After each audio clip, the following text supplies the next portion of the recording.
मेरे प्यारे भारत के मूल निवासियों, बाबा साहब डॉक्टर भीमराव अंबेडकर जी की सोच की दुनिया में आपका बहुत बहुत स्वागत है। दूसरा प्रश्न यह है कि पैजोन कौन था। यह बात निरुक्त 2:24 से मालूम होती है। ऋषि विश्वामित्र पैजोन के पुत्र सुदास के पुरोहित थे। सुदास बड़ा दानी था, पैजोन का पुत्र था। पैजोन की चाल बड़ी तीव्र थी। लक्ष्मण स्वरूप निघंटु और निरुक्त पृष्ठ 35 से 36। अब सुदामा कौन था। शास्त्रों से ज्ञात होता है कि 3 सुदामा थे। एक के वंश का वर्णन ऋग्वेद में है। ऋग्वेद 7:18-22। सुदास पैजोन का पुत्र और देवदत्त का पौत्र, जिसने 200 गौएं दान में दी, जिसके 2 रथ और 2 रानियां हैं। उसकी प्रशंसा करते हुए मैं, हे अग्नि, पुरोहित की हैसियत से प्रदक्षिणा कर रहा हूँ। ऋग्वेद 7:18-24। 7 लोग सुदामा की प्रशंसा इंद्र के समान कर रहे हैं। इसका यश पृथ्वी और स्वर्ग में गूंज रहा है। उसने सबको प्रचुर द्रव्य दिया और उसके लिए बहती हुई नदियों ने युद्ध में युधामिध को मार डाला। ऋग्वेद 7:18-25। हे मारुगढ़, जैसे देवदास उसके पिता पर आपने कृपा की, उसी प्रकार युवराज सुदास पर कृपा कीजिए। पैजोन के पुत्र की स्तुति से प्रसन्न हो और उसके बल व शौर्य को बनाए रखें। 2 और सुदामा का वर्णन विष्णु पुराण में है। पहले 4थे अध्याय में सगर के वंश बताया गया है। सुमति कश्यप की कन्या केसनी, राजा विदर्भ कन्या, ये सगर की 2 स्त्रियां थीं। अपुत्र होने के कारण उन्होंने ऋषि और से प्रार्थना की। मुनि ने प्रसन्न होकर आशीर्वाद दिया कि एक स्त्री से 1 पुत्र और दूसरी से 60,000 पुत्र उत्पन्न होंगे। केसिनी ने 1 पुत्र चाहा। सुमति ने बहुत से पुत्रों की इच्छा की।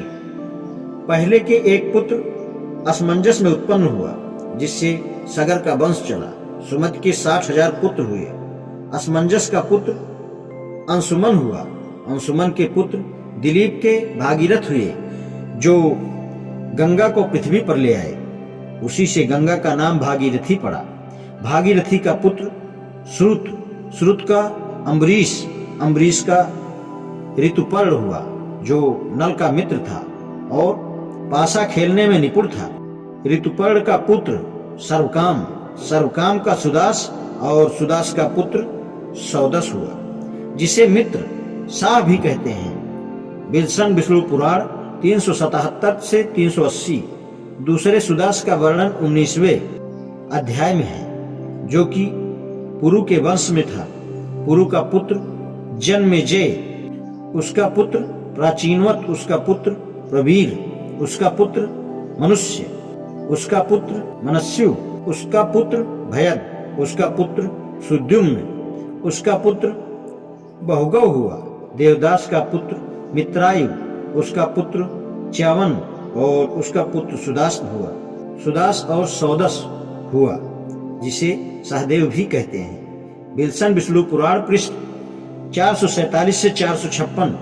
अतएव तीनों सुदासों का वंश इस प्रकार है। 7:18-22 ऋग्वेद का सुदास। 7:18-22 देवदत्त पिजावन सुदास और 7:18-23 पिजावन सुदास। 7:18-25 देवदस पिजावन सुदास। विष्णु पुराण का सुदास सगर के वंश में। ऋतुवर्ण सर्वकाम सुदास, सौदस मित्रहास।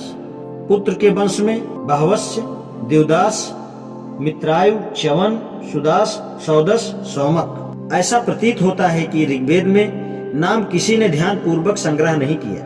देवदत्त और देवदास एक ही मनुष्य का नाम मालूम होता है।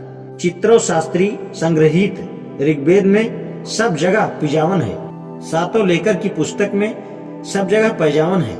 यक्ष ने निरुक्त में पैजावन शब्द प्रयोग किया है। विल्सन के 25 मंत्र सही मालूम होते हैं।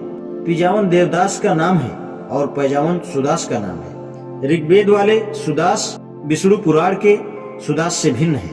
महाभारत का सुदास वही है जिसका वर्णन ऋग्वेद में है, क्योंकि पिजावन देवदास का दूसरा नाम है और पैजावन सुदास का। हमारा परिणाम सौभाग्यवश वही है जो प्रोफेसर वेबर का था। उनका कथन इस प्रकार है। पैजावन की एक विचित्र कथा लिखी है। पैजावन अर्थात सुदास, जो यज्ञ तथा दान के लिए प्रसिद्ध था, वही है।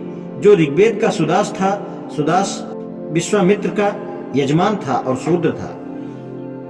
सुदास तथा पैजावन के बारे में कुछ अधिक ज्ञात होने की आवश्यकता है। आज इतना ही। शेषकाल धन्यवाद।